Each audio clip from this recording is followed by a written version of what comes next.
എന്നാ ഭഗവാനെ എനിക്കൊരു കുഞ്ഞുകാല് കാണാനുള്ള യോഗം ഉണ്ടാവാ.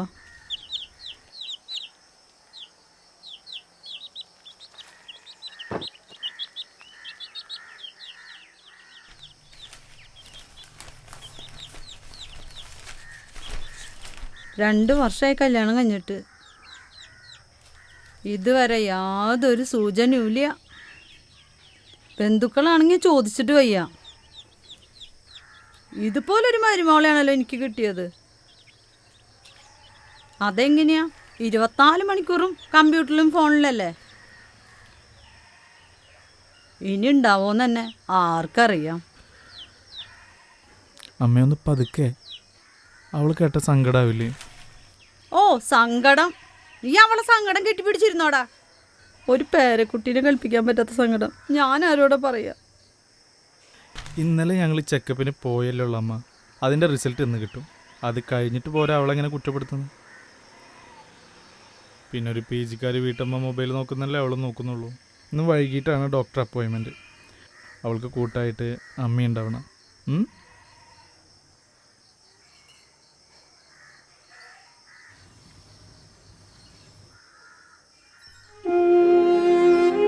അമ്മയെ നിനക്കറിയാവുന്നല്ലേ ലക്ഷ്മി? അമ്മ പറയുന്നതിലും കാര്യമില്ലേട്ടാ.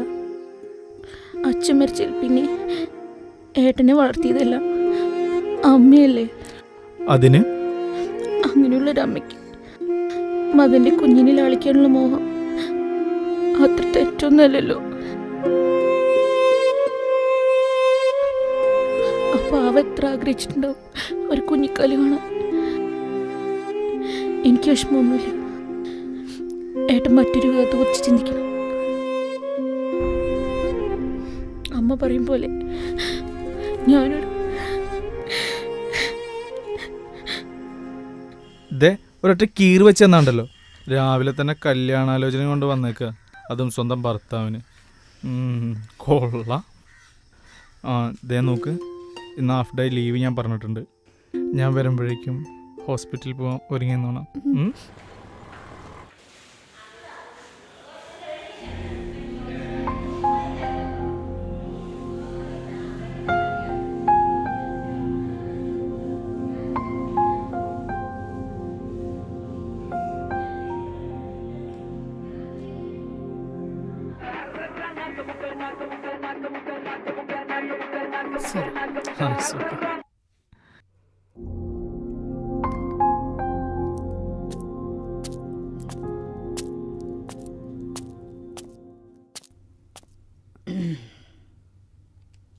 അൽഹംദുലില്ലാഹ്.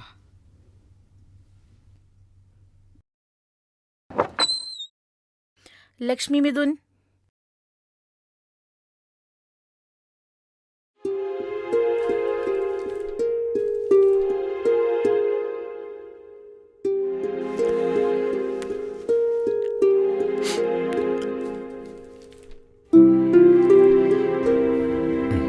ഓക്കെ. റിപ്പോർട്ട് പ്രകാരം കാര്യമായിട്ടുള്ള കുഴപ്പങ്ങളൊന്നും കാണുന്നില്ല. ലക്ഷ്മിയുടെ റിപ്പോർട്ടിൽ എല്ലാം ഓക്കെയാണ്. പിന്നെ ചെറിയൊരു പ്രോബ്ലം ഉള്ളത് മിസ്റ്റർ മിഥുൻ്റെ കൗണ്ടിലുള്ള കുറവാണ്.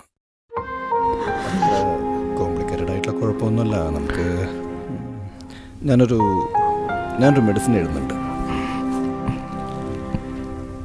ഇത് കഴിച്ചിട്ട് ശരിയായില്ലെങ്കിൽ 2 മാസം കഴിഞ്ഞാൽ നമുക്ക് ചെറിയൊരു ചെക്കപ്പ് കൂടി വേണ്ടി വരും. പിന്നെ അമ്മ മകളെ നല്ലവണ്ണം ഒന്ന് ശ്രദ്ധിച്ചോളൂ. കാരണം ഭർത്താവിന് കൂർക്കം വലി കൂടുതലാണ് എന്ന നിസ്സാര കാരണം പറഞ്ഞുകൊണ്ട് വിവാഹമോചനം വേണമെന്ന് വാശി പിടിക്കുന്നവരുടെ കാലമാണ്.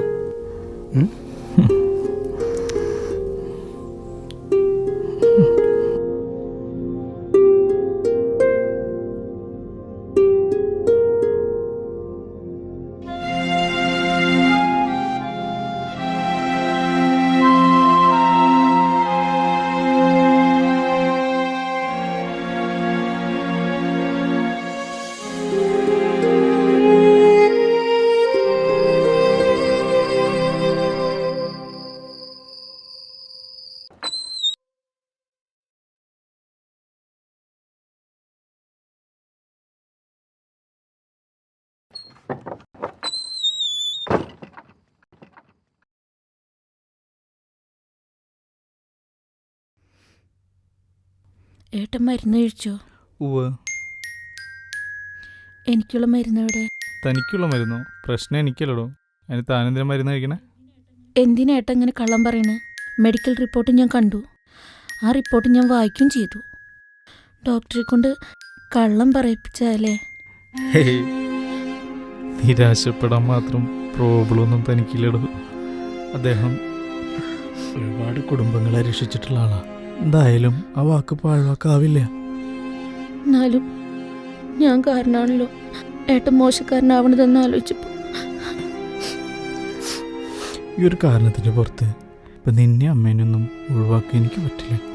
മാത്രമല്ല ഇതൊന്നും ഇപ്പം അമ്മാരോടും പറയാനും പോണില്ല. ഇതുപോലത്തുള്ള കുറേ കള്ളങ്ങളൊക്കെ അല്ലടോ പല ബന്ധങ്ങളും നിലനിർത്തണേ.